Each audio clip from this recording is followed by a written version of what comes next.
Muy bien, bienvenidos a este su canal, bienvenidos al estudio. Dios le bendiga grandemente. Acabamos de terminar nuestra oración y bueno, rogamos que este estudio sea de edificación para sus vidas. Hoy día vamos a ver Mateo 12, del 9 al 14.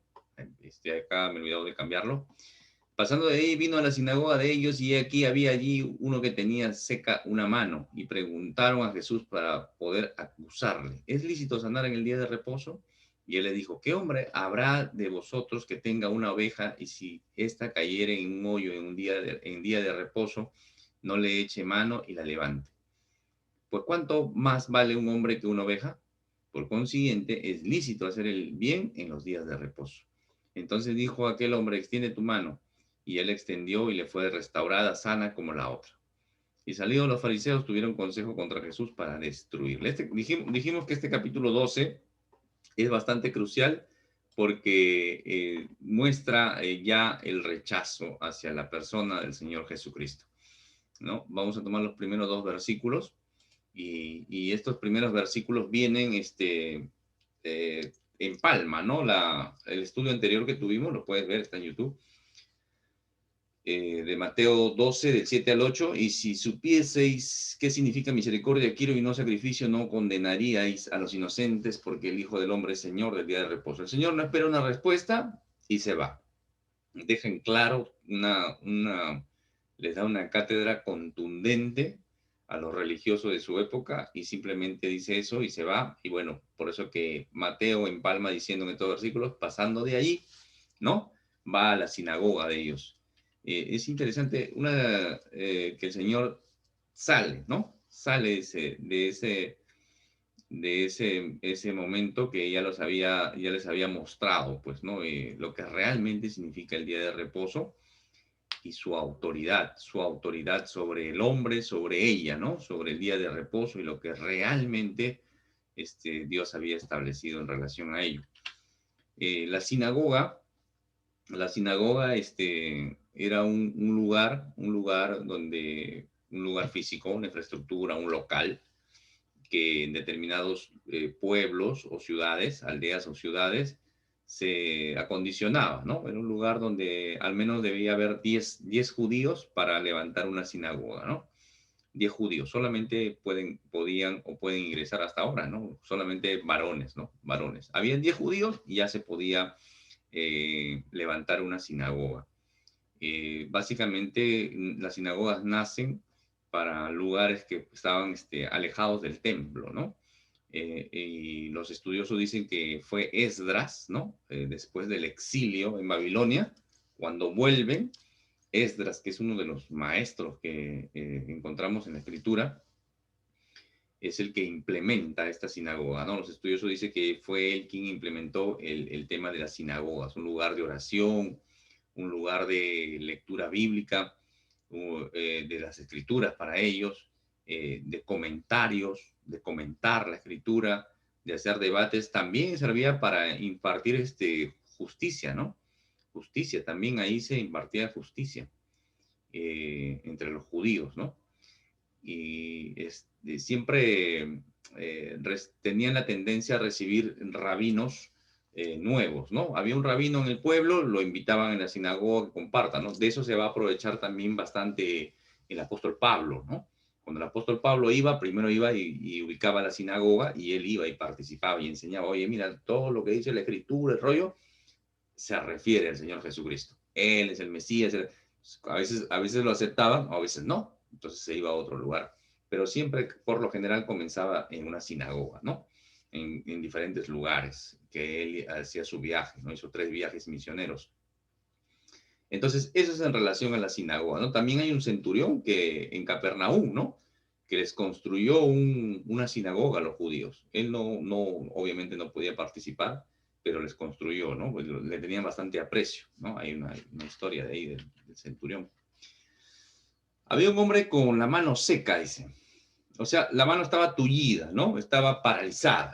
A eso se refiere cuando dice una mano seca. No es que tenía lepra o algo así, no, sino que estaba tullida, estaba paralizada, ¿no? Inmovilizada. Eso es lo que dice a eso se refiere cuando dice una mano seca.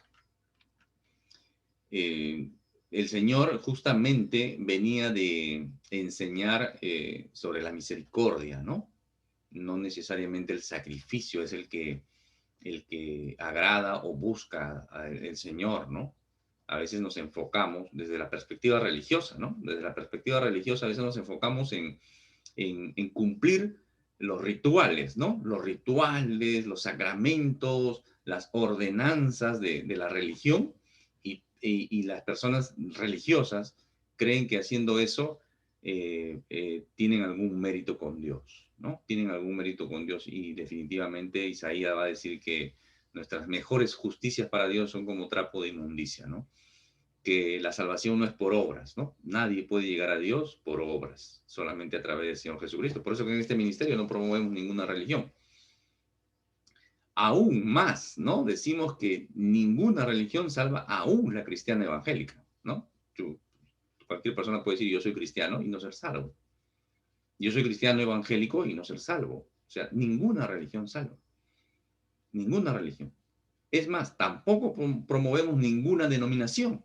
Y ese es un problema que tenemos los cristianos, porque nos peleamos a veces entre hermanos cristianos. Y ese es un problema, ¿no? Y a veces por problemas neumatológicos, por problemas escatológicos, problemas de interpretación entre hermanos, ¿no? No estoy diciendo entre sectas, ¿no? Alguien dice que Jesucristo no es Dios, ya ese no es un hermano en Cristo, ¿no? Primo de repente puede ser, o amigo de repente, pero no es un hermano en Cristo. ¿Por qué? Porque niega una doctrina fundamental, ¿ya? Esa es una secta, ¿ya? ¿De acuerdo? O de repente alguien que dice, que la Virgen María es corredentora con el Señor Jesucristo, eso también lo hace una secta. Lo hace también una secta, porque María no es corredentora. María no fue a la cruz, ¿de acuerdo? Entonces, en el único en que tenemos salvación, ¿en quién es? En el Señor Jesucristo. Apocalipsis 5, les animo a leer Apocalipsis 5 y ahí van a ver que nadie era digno de abrir el rollo. Solamente el león de la tribu de Judá. ¿Quién es? El Señor Jesucristo, el Cordero Inmolado, el único. O sea, en el único que tenemos salvación es el Señor Jesucristo. Y eso es lo que hacemos acá. Promovemos la salvación por el único nombre dado a los hombres en quien hay salvación, que es el Señor Jesucristo. El único mediador entre Dios y los hombres, que es ¿quién? El Señor Jesucristo. Eso es lo que promovemos acá. Tú le rendiste tu vida a Cristo, estás en Cristo, eres salvo. Llámate cristiano, refleja tu vida en Cristo. Seguro que sí. Seguro que sí. ¿Mostrarás la humildad del Señor en tu vida? Seguro que sí. ¿La mansedumbre del Señor en tu vida? Seguro que sí. ¿Serás una nueva criatura? Seguro que sí. ¿Tendrás un nuevo corazón? Seguro que sí. ¿Pero a través de quién? Señor Jesucristo. Entonces, no es lo que uno hace, el sacrificio, la penitencia, lo demás, sino que el Señor le agrada la misericordia. La misericordia. Y es interesante porque este hombre, ¿no? Hay un escrito extrabíblico, ¿no? Es un libro extrabíblico, se podría considerar de repente apócrifo, no pasó el canon, no fue el canon, si no estuviera en nuestra escritura, en nuestra Biblia, es el Evangelio según los hebreos, ahí nos cuenta, ¿no? Que es este hombre quien se acerca al Señor Jesús. Se acerca al Señor Jesús y le dice que él era un mamposero, o sea, un albañil, ¿no? Era un albañil. Era un albañil y tenía su trabajo bueno, un problema y se quedó con la mano. Ya no podía trabajar y entonces no quería mendigar, le dice, ¿no? Entonces, así se acerca, de acuerdo a este escrito extrabíblico, entendemos eso, ¿no? Que el hombre se acerca al Señor. Y por eso que justo estaban ahí, ¿quiénes? Los religiosos, que venían molestos porque les había hecho quedar mal, ¿no? En el estudio anterior lo vimos. Entonces, la escritura no dice acá quiénes son, pero entendemos que eran los mismos fariseos los que estaban ahí atentos a eso, ¿no? En la sinagoga. Entonces, esta pregunta, ¿es lícito sanar en el día de reposo? Es una trampa perfecta. Todas las preguntas que le hacen al Señor Jesús son trampas perfectas, mis hermanos. Son callejones sin salida, ¿no? Cuando, por ejemplo, le preguntan, ¿es lícito darle tributo a César? ¿No? Es una trampa, ese es un callejón sin salida. El Señor no tenía escapatoria. Nosotros ya sabemos la respuesta, ¿no? Porque ya conocemos la historia. Pero en realidad es una trampa perfecta. Entonces el Señor, ¿qué hace? A ver, denme una moneda. ¿De quién tiene el sello esta moneda? Del César. Entonces denle a César lo que es de César y a Dios lo que es de Dios. Por eso que la gente ante esa respuesta se maravilla. Se maravilla. La Escritura dice que se asombra, ¿no? Se maravilla. Entonces, esta pregunta que le hacen al Señor, viene el hombre, le pide que, ¿no? Le dé sanidad. Es un Shabbat, es un día de reposo en el que están en la sinagoga. Ya la sinagoga prácticamente se había vuelto como una guarida de ellos, los religiosos, ¿no? Entonces, está el Señor ahí, Jesús, se acerca a este hombre y ahí viene la pregunta, ¿no? Ahí viene la pregunta. Y es interesante porque esta pregunta no es para saber la verdad, para volver a entender o para entender correctamente lo que decía la Escritura o lo que realmente le agradaba a Dios. Si no era para qué, dice, para acusarle, para poder acusarle, dice la Escritura. Entonces, es una trampa perfecta, ¿ya?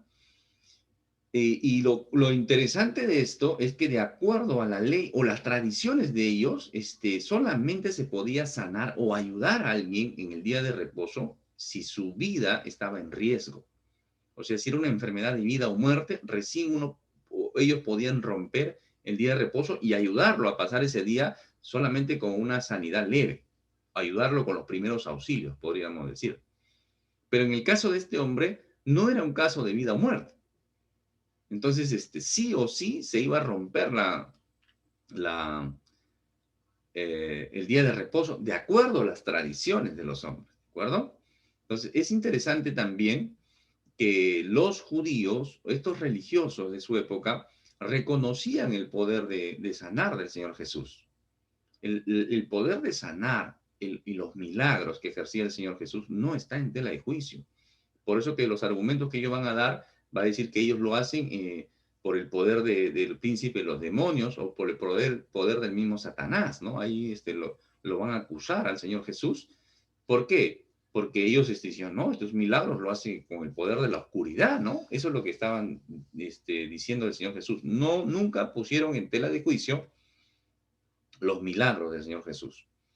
Pero sin embargo, hay unos teólogos entre comillas, y en mi humilde opinión, grandes hombres estudiosos, académicamente, aparecieron en los años 60, holandeses, alemanes, en los años 50 del siglo pasado, y estos hombres trataron de sacar toda la parte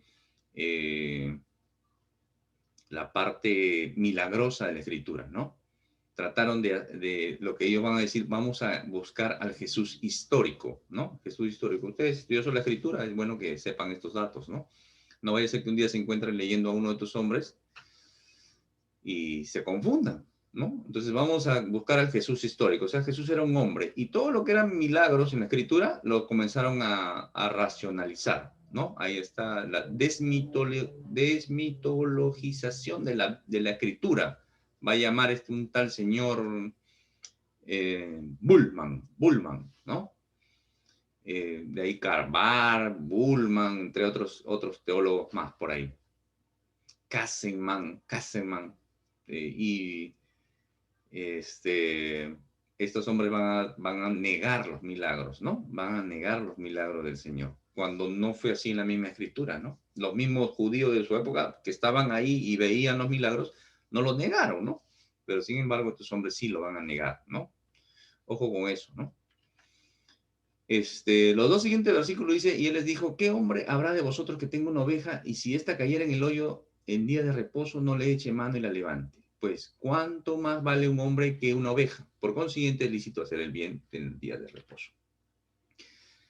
Y es interesante porque acá el punto es que ellos podían hacer algunos artilugios o algunos arreglos a su tradición o a sus leyes, las leyes que ellos habían aumentado a la palabra de Dios o a la ley de Moisés. ¿Para qué? Para mejorar su economía, ¿no? Y entraban a veces en esos debates, ¿no? Sí podemos ayudar a la oveja, o sí podemos ayudar a otra persona, es trabajo, y estaban en esas luchas, ¿no? Incluso las dos escuelas predominantes rabínicas, que son la de Shammai y la de Hillel, no podían, la de Shammai decía que no se podía ayudar a nadie. Si se muere, se muere. Y en cambio la de Gilel sí era un poco más noble, ¿no? Porque decía que sí se podía ayudar a la oveja o a la persona. Pero el punto es que ellos eran radicales, ¿no? Legalistas. Y este es un detalle que ellos buscaban siempre a su favor, ¿no? Buscar a su favor. Esta pregunta que les hace el Señor en relación a la oveja, ¿no? Si le podían ayudar y la levantan, es una pregunta bastante retórica, ¿no? Es una pregunta retórica, es una pregunta desafiante, es una pregunta que no espera respuesta, es una pregunta que ya implícita está la respuesta, ¿no? Y la respuesta en este caso era afirmativa. Por supuesto que ellos ya habían hecho su arreglo para poder ayudar a su oveja y romper de una u otra forma el día de reposo, de acuerdo a sus tradiciones. Entonces, el Señor le das esta pregunta retórica y obviamente la respuesta era afirmativa. De ahí, ¿quién vale más? Ya, si ustedes ayudan a una oveja para mejorar su economía, para que no se pierda, para que no se muera, etcétera, etcétera, pero ¿quién vale más? ¿Un hombre o una oveja? Les está respondiendo, acordémonos, de lo que le habían preguntado, ¿no? ¿Es lícito sanar el día de reposo?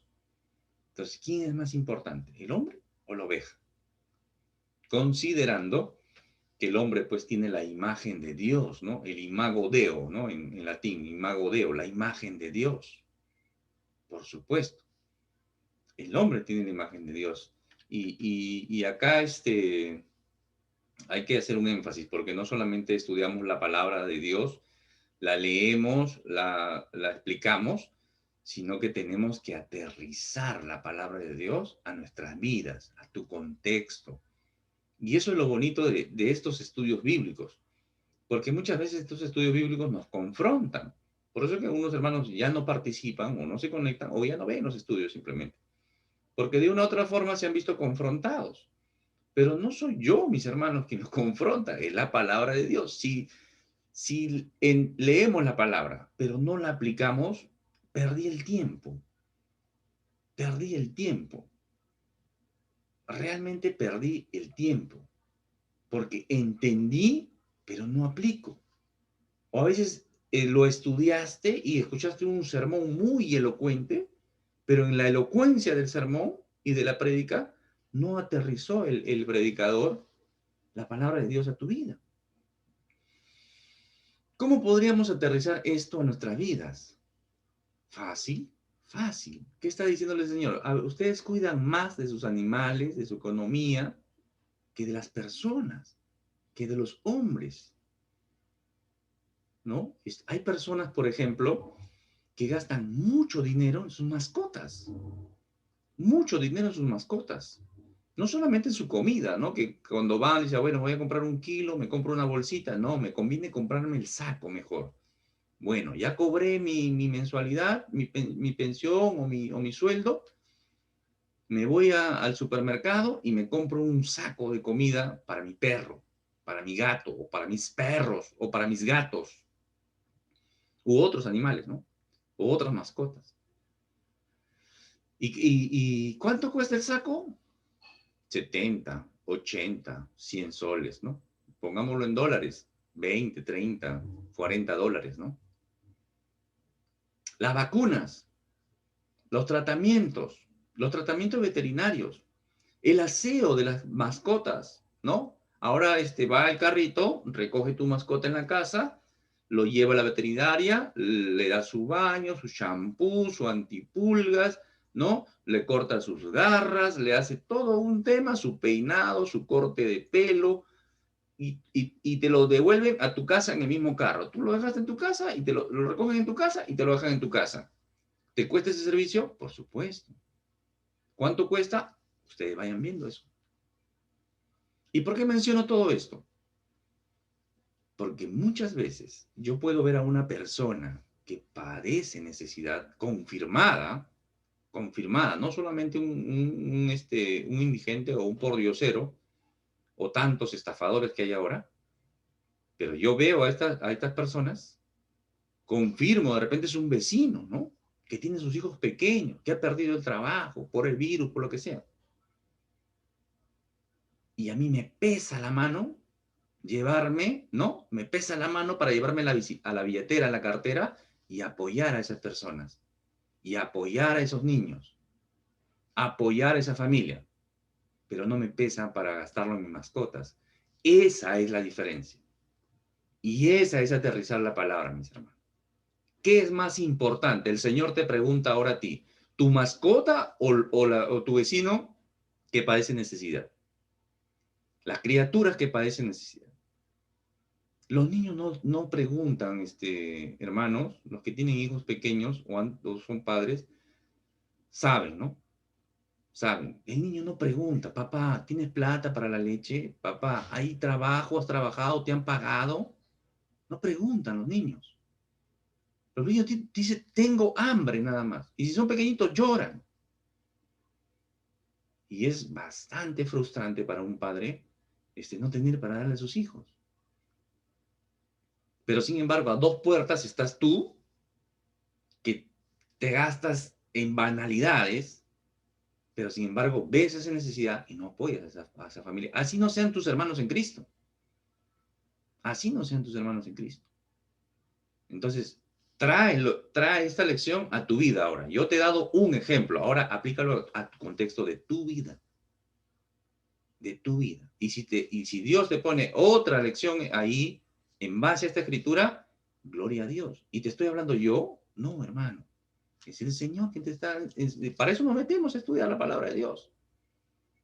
Para aterrizar la palabra de Dios. Y no solamente para saber de la Biblia, sino que baje a mi corazón y vivirla. ¿Mm? Entonces, ¿le faltaba qué? Amor al prójimo. ¿Qué era más importante? La tradición para ellos. ¿Es lícito hacer bien en el día de reposo? Y es interesante porque Marcos nos cuenta, ¿no? Y le dice, es lícito en los días de reposo hacer el bien. Marcos comienza desde el lado de hacer el bien, ¿no? El día de reposo, hacer el mal, a salvar la vida o quitarla, ¿no? Va degradando. Mateo lo presenta al revés, ahí está en el versículo 12. Mateo primero los lleva Marcos lo lleva del más, que es el día de reposo, que es importante hacer el bien en el día de reposo, a lo más crítico, o a lo menos.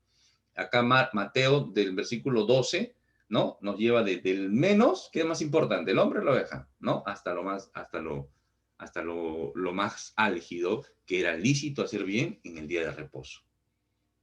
Pero Marcos nos cuenta, nos dice que ellos callaban. Callaban. El Señor les pregunta, espera una respuesta. ¿Es lícito hacer bien en el día de reposo? ¿Salvar, ayudar, sanar? Pero ellos, ¿qué hacían? Callaban. Callaban. ¿Por qué? Porque si decían, bueno, si es lícito hacer el bien en el día de reposo, que era lo correcto, hubieran estado en contra de su tradición. Pero tampoco podían decir, no, no está bien no está bien sanar, no está bien hacer el bien el día de reposo. ¿Por qué? Porque no podían apoyar el mal. Estaban en esa religiosidad, en esa lógica, atrapados en lo ilógico de sus crueles tradiciones y antibíblicas sobre todo, ¿no? Ante la escritura, callaban, dice Marcos.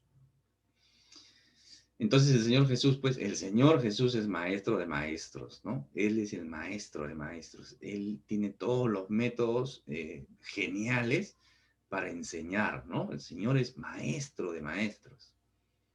El Señor Jesús es el máximo maestro que pudo haber existido. No hay Sócrates, Aristóteles, no, Platón, Ollón, Cucharón, no, ninguno, mis hermanos. Ninguno. El Señor Jesús es maestro de maestros. Y Él usa la retórica, ¿no? Les hace preguntas retóricas, los desafía. El Señor Jesús es maravilloso como maestro también.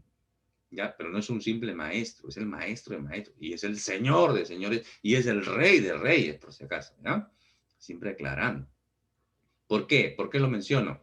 Porque muchas filosofías o sectas lo consideran al Señor Jesús, pero lo consideran como un iluminado, como un hombre iluminado, ¿ya? Algunas sectas o algunas religiones extrañas, orientales, consideran al Señor Jesús, claro que sí. Lo consideran como un maestro iluminado, ¿no? Al igual que Buda y otros, Confucio, no lo sé, ¿ya? Pero no, el Señor es maestro de maestros, Señor, Señor con mayúscula de señores, y el Rey de reyes. ¿Quién lo dice? ¿Yo? No, lo dice la Escritura. Lo dice el mismo Dios en su palabra, ¿de acuerdo? Pero quiero resaltar eso, ¿no? Al Señor Jesús, cuando limpia el templo, ¿no? Al día siguiente vienen las altas autoridades, ¿no? Lo máximo, pues los que sembraban el miedo en el pueblo, ¿no? La gente tenía miedo de confrontarlos o decir algo porque eran excomulgados, votados, sacados, no podían participar en la sinagoga, los sacaban de la sociedad judía. Entonces, estas máximas autoridades se acercan al Señor Jesús y le dicen, oye, ¿tú con qué autoridad has hecho esto? ¿No? ¿Por qué has votado? ¿Por qué? Porque había chocado con sus intereses, pues porque esos negocios del templo estaban a cargo de los líderes religiosos. ¿Mm? Y le preguntan al Señor Jesús, ¿con qué autoridad has hecho tú esto? ¿Por qué has votado? ¿Por qué has hecho esto?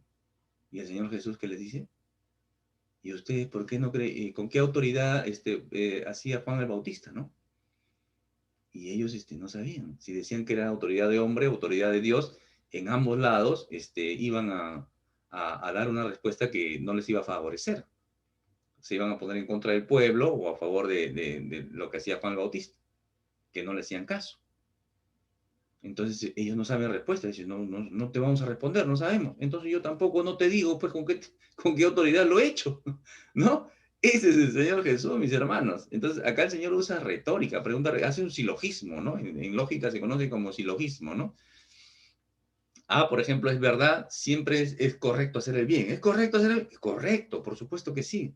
¿Qué es más importante, un hombre o una oveja? Por supuesto que el hombre. Entonces es ilícito hacer el bien en el día de reposo.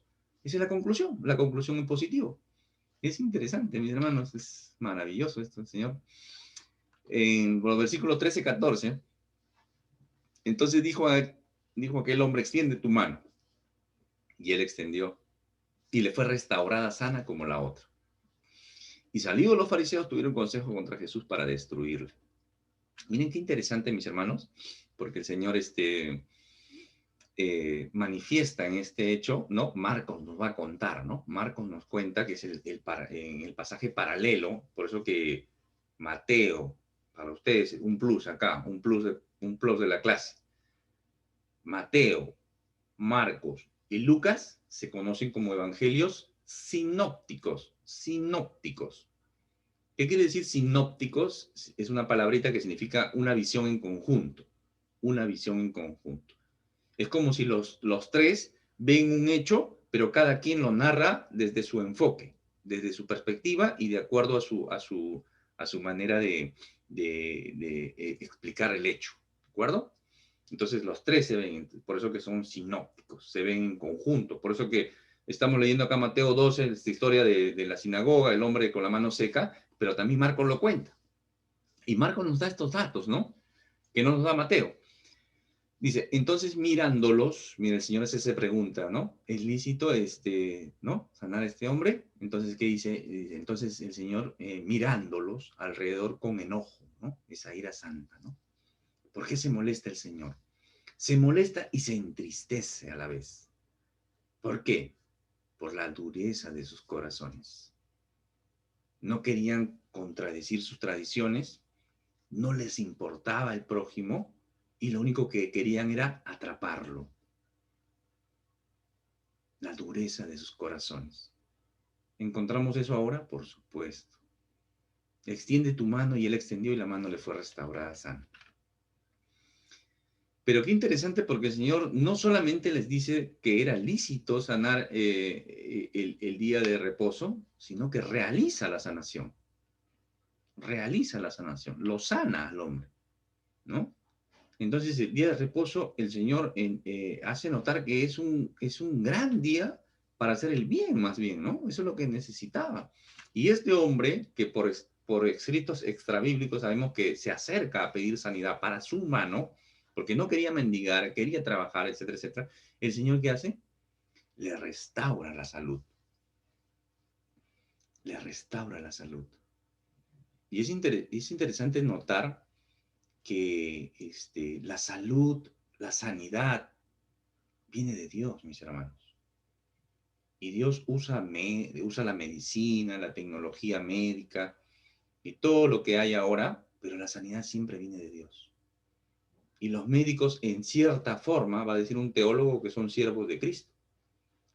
En cierta forma, el médico es un siervo de Dios, en cierta forma, así no sea creyente, porque eso es lo que busca, ¿no? Ayuda o contribuye con la sanidad. Es muy parecido a un predicador, alguien que enseña la escritura, un pastor, no lo sé, ¿no? En relación a las almas, ¿no? Claro que sí. Entonces, este hombre recupera la salud. Este hombre que tenía la mano tullida, dura, ¿no? Estaba mal, que no podía trabajar, recupera la salud.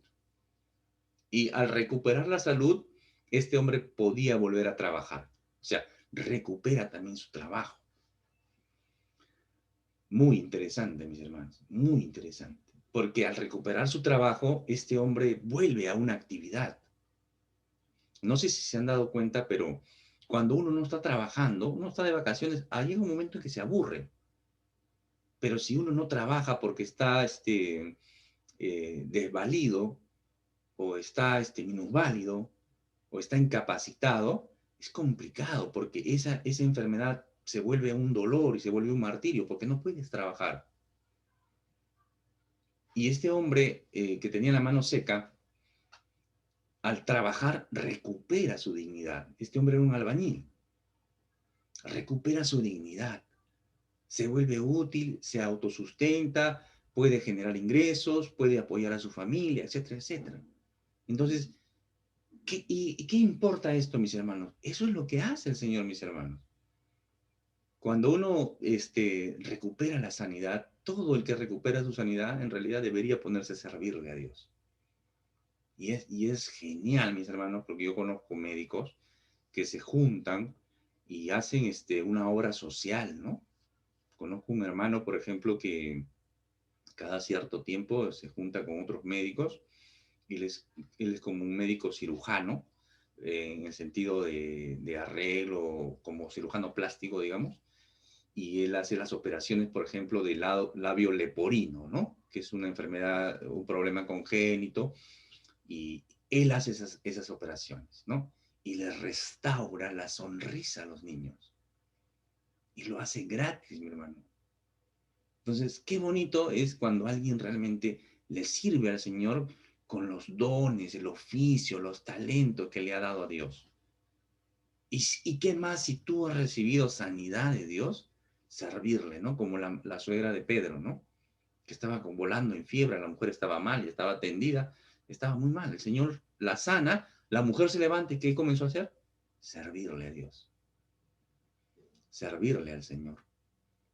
Entonces es interesante, mis hermanos, también nosotros de una u otra forma contribuir en esto. Orar por la sanidad de una persona, contribuir con un trabajo, ¿no? A veces nosotros o las personas que pueden, ¿no? A veces piensan, ¿no? Dicen, no, me voy al supermercado o me voy a la a la tienda mayorista y compro para toda la semana, ¿no? Y a veces eso rompe un poco porque lo ideal sería comprarle al minorista, ¿no? Comprarle al minorista que se está generando un ingreso. Comprarle al minorista para que el minorista pueda también recuperarse y pueda avanzar. Y esa es la forma en la cual uno contribuye a darle trabajo a las personas. Y de esa manera, ¿qué hacemos al darle trabajo? Esa persona recupera su dignidad. Puede generarse ingresos. Hace poco vi un video muy interesante de un pensador japonés que decía que después de los dos bombazos que recibió y dijo ya la guerra no es con nosotros, Japón para comenzar a recuperarse, el gobierno les comienza a dar chacras y para que siembren arroz. Y le dice, siembren arroz, siembren arroz. Nosotros como imperio o como gobierno te voy a comprar al doble de lo que cuesta el arroz. Si el arroz cuesta $5, yo te voy a pagar $10 el kilo. Un ejemplo, ¿no? ¿Y qué hace la persona cuando recibe el doble? Tiene capacidad adquisitiva y comienza a comprar artefactos. Y las fábricas comienzan a producir artefactos, comienzan a producir otras cosas. Y esa es la forma en la cual se comienza a explosionar la economía. Interesante el pensamiento. Entendiendo que la sanidad a nuestra tierra y todo lo demás siempre viene de Dios. Siempre viene de Dios. No nos metamos en tonterías que ya lo han hecho otros países, aprobar el aborto, el matrimonio homosexual y todas las cosas que están en contra de la escritura o de lo que Dios ha establecido. Y si somos una nación o un país que el Señor ha bendecido, hemos pasado, por ejemplo, crisis mundiales. Y no estoy haciendo política, estoy hablando de la escritura y cómo Dios bendice, mis hermanos. Yo no estoy hablando de política acá. Estoy hablando cómo tú puedes tener ese corazón misericordioso y de una otra forma apoyar a una persona que está teniendo un pequeño negocio, un pequeño emprendimiento, y esa persona cuando tú lo apoyas, mueves la economía. Y es interesante, mis hermanos, porque cuando uno, descartando, mis hermanos, a tantos estafadores convenidos, ¿no? Porque hay personas que prefieren mendigar porque ganan más que trabajando. Y eso es miserable, mis hermanos. Eso es miserable. Y el Señor los juzgue. Y usan a las criaturas y todo lo demás. Eso es miserable, porque muchas personas de buen corazón se acercan. Oye, ¿sabes qué? Yo te doy un trabajo. ¿Qué estás haciendo? ¿Cómo tu familia? Bueno, yo te doy trabajo. Hay compañeros, hermanos, amigos, que hay empresas que les han dado hasta casa. Ven, vive acá, pero vas a trabajar en este de acá. Y le generan ingresos, y le generan trabajo. Pero otra gente que le dice, oye, tengo trabajo para ti, no, no, les, no, no. ¿Por qué? Porque mendigando sacan más. Y juegan con el buen corazón de las personas. Hay que tener cuidado con eso. ¿De acuerdo? Entonces, yo me refiero a eso. Generar trabajo, apoyar a las personas, apoyar al microempresario, al que está haciendo un emprendimiento. Claro, te va a costar de repente 50 céntimos más, un sol más, pero tómalo como una ofrenda. Y cuando ofrendes, ¿no? Y cuando ofrendes, mi hermano, dale a alguien que no te lo puede devolver. Porque la palabra de Dios dice que el que le da al pobre es como si le prestara a Dios. Y Dios no es deudor de nadie. Entonces, ¿qué quiere decir eso? Dios te lo devuelve. Y cuando Dios devuelve, mis hermanos, es bendición. Entonces, entremos a la economía de Dios. ¿Cómo era el corazón de Cristo? Lleno de amor, benevolencia, bondad, compasión, misericordia. Eso es lo que está mostrando el Señor Jesucristo. ¿Cuál es el pago que recibe? Lo buscaron destruirle, dice. Así dice la palabra. Apolineo es destruir. Pero es interesante porque los judíos no pueden, de acuerdo a las leyes, habían leyes que si tú rompías de forma grave el Shabbat, podía ser ajusticiado hasta la muerte. Pero ellos no podían hacer eso con el Señor Jesús, porque los judíos estaban bajo el Imperio Romano, y el Imperio Romano no les permitía ejercer, quitarle la vida a nadie, no podían ejercer la pena de muerte. Por eso que, el Señor Jesús, cuando lo juzgan, ahí lo juzgan por hacerse Dios. Ese era el juicio ante los judíos.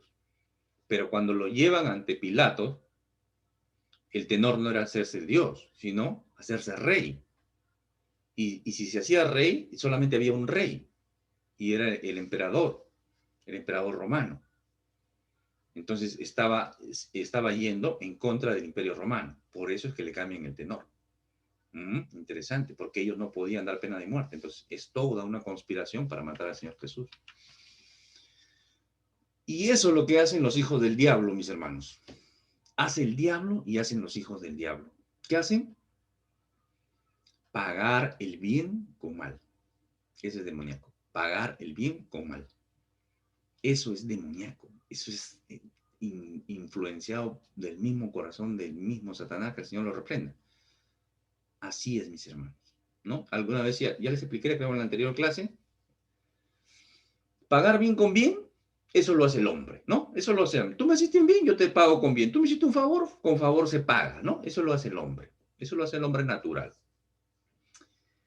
Cuando alguien te paga, cuando alguien te hace mal y tú le pagas con bien, eso es divino, mis hermanos. Eso es de cristianos. Alguien te paga mal, tú le pagas con bien. Eso es divino.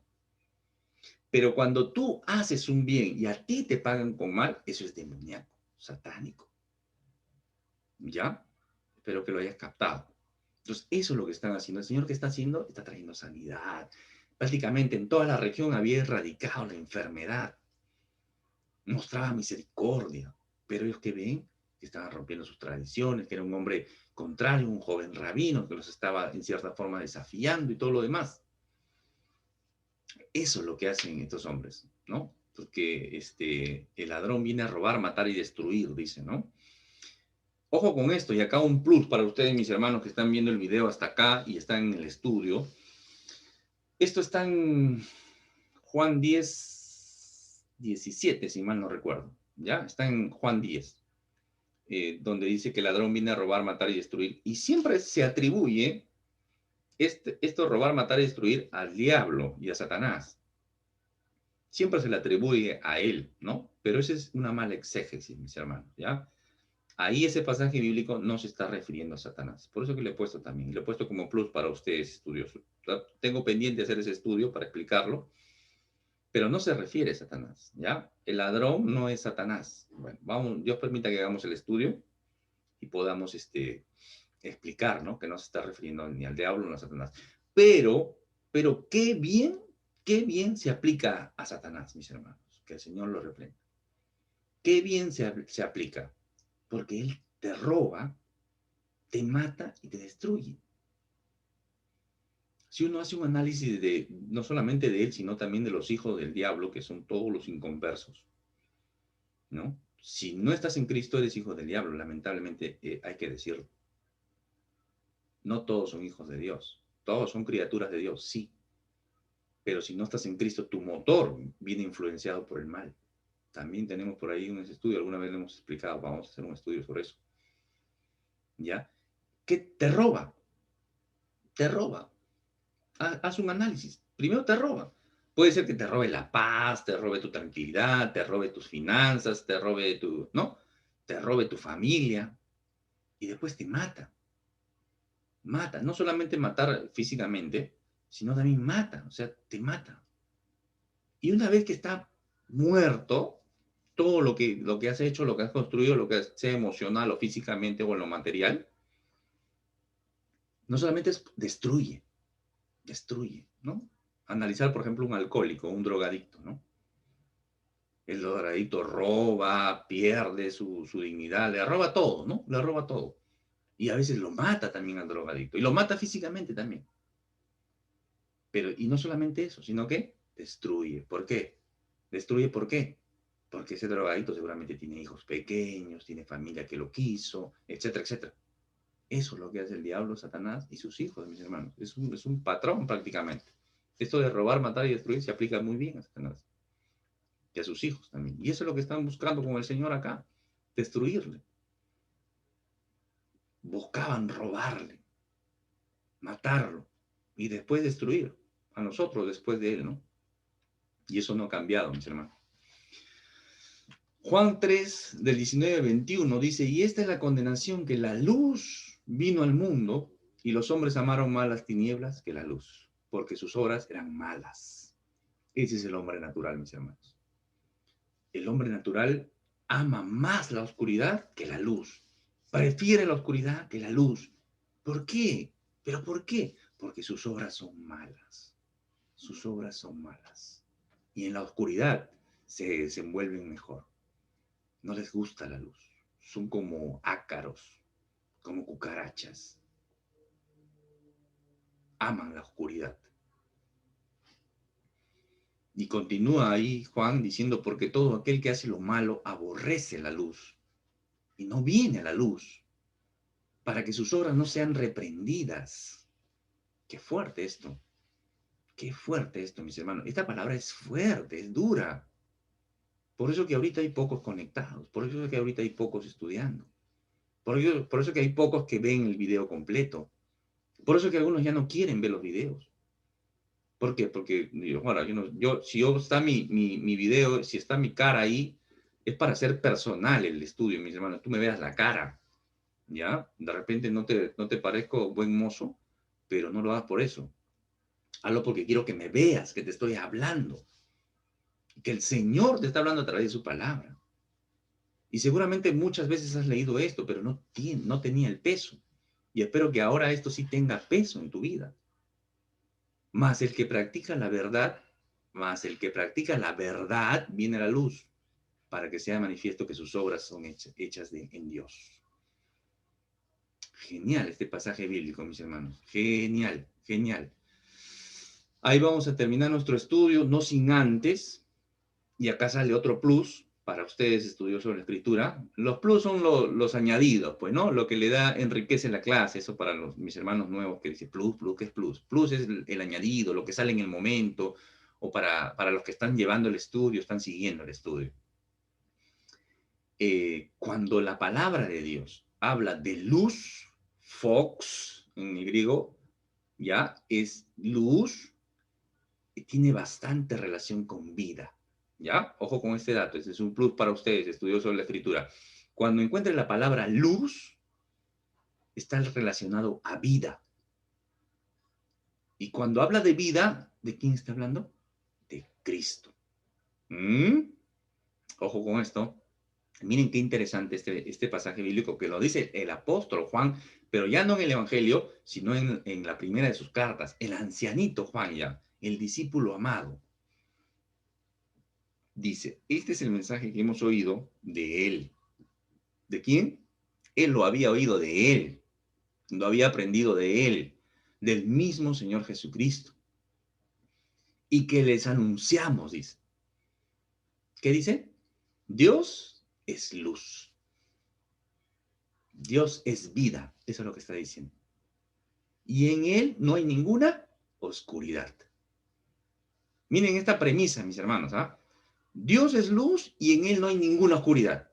Contundente, rajatabla. El siguiente versículo, miren, el siguiente versículo dice, si afirmamos que tenemos unión con él, pero vivimos en la oscuridad, mentimos.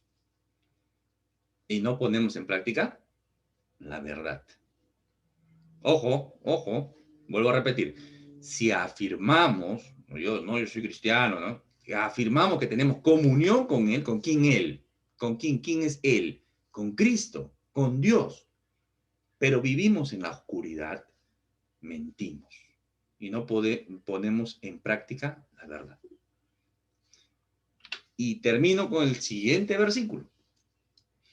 Pero si vivimos en la luz, ¿qué es luz? La vida en Cristo. Así como Él está en la luz, tenemos comunión unos con otros. Y la sangre de su Hijo Jesucristo nos limpia de todo pecado. Genial este pasaje. Por eso que cuando alguien me pregunta, hermano, quiero leer la Biblia, ¿por dónde comienzo? ¿Por Génesis o por Apocalipsis? No, comienza por primera de Juan. Comienza por primera de Juan. Porque en primera de Juan te dice, ¿eres o no eres? O blanco o negro. O estás o no estás. Así es. Y así la escritura no tiene relativos, mi hermano. La palabra de Dios no tiene relativos, son absolutos. Son absolutos. Muchas veces nosotros somos lo que hacemos que, no, la Biblia da matices, no, eso es el optativo, no. O eres o no eres, así es. Y espero que tú seas. Y si no eres, ríndele tu vida a Cristo. ¿De acuerdo? Muy bien. Dios les bendiga, mis amados hermanos, amigos. Fue con ustedes Jorge Ocampo, siervo del Señor Jesucristo.